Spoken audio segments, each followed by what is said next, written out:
Daniel's vision of the ram and the goat. In the 3rd year of the reign of King Belshazzar, a vision appeared to me, Daniel, after the one that had appeared to me earlier. In the vision I saw myself in the citadel of Shushan, which is in the province of Elam. In the vision I saw that I was beside the Ulai Canal. I lifted up my eyes and looked up. Behold, a ram with 2 horns was standing in front of the canal. The 2 horns were long, but one was longer than the other, but the longer one grew up last.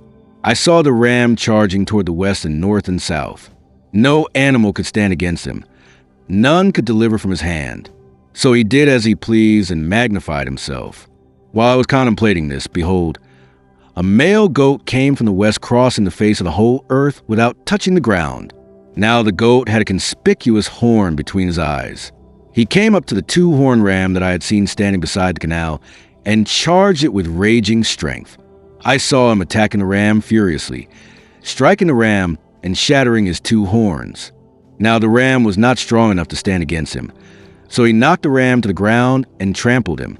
No one could rescue the ram from his power. The male goat became exceedingly great, but as soon as he became mighty, the large horn was broken, and in its place 4 prominent horns grew up toward the 4 winds of heaven. Out of one of them came forth a small horn, which grew extremely large to the south and the east, and toward the beautiful land. It grew as high as the host of heaven, and hurled some of the host and the stars down to the earth, and trampled them. It set itself up to be as great as the prince of the host. It took away from him the daily offering, and the place of his sanctuary was thrown down. The host was given over along with the daily sacrifice. In the course of its rebellion, it will hurl truth to the ground and prosper in what it does. Then I heard a holy one speaking, and another holy one said to the one who was speaking, "How long will the vision last? The daily sacrifice be forsaken because of rebellion, the sanctuary be surrendered, and the host be trampled?"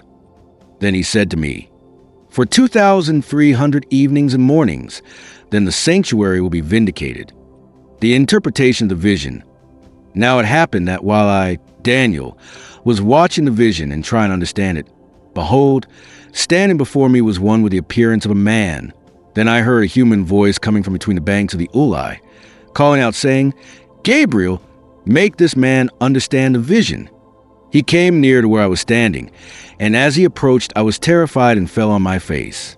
But he said to me, "Son of man, understand that the vision pertains to the time of the end." While he was speaking to me, I fell into a deep sleep with my face to the ground. But he touched me and stood me up and said, "Behold, I am going to inform you about what will happen later in the time of wrath, for the vision pertains to the appointed time of the end. The ram that you saw with the 2 horns stands for the kings of Media and Persia. The buck, the male goat, is the king of Greece, and the large horn between his eyes is the first king.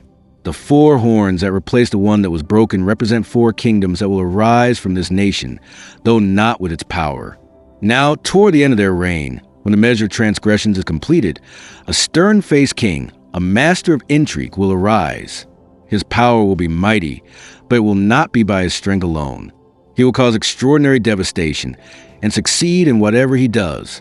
He will destroy both the powerful and the holy people. By his cunning, he will cause deceit to prosper under his hand, and he will consider himself superior.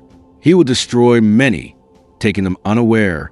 He will even stand up against the prince of princes, yet he will be broken, but not by human hands.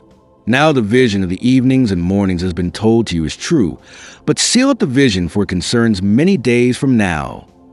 Then I, Daniel, was stricken and languished for days. Then I got up and went about the king's business. But I was astounded at the vision, and no one could explain it.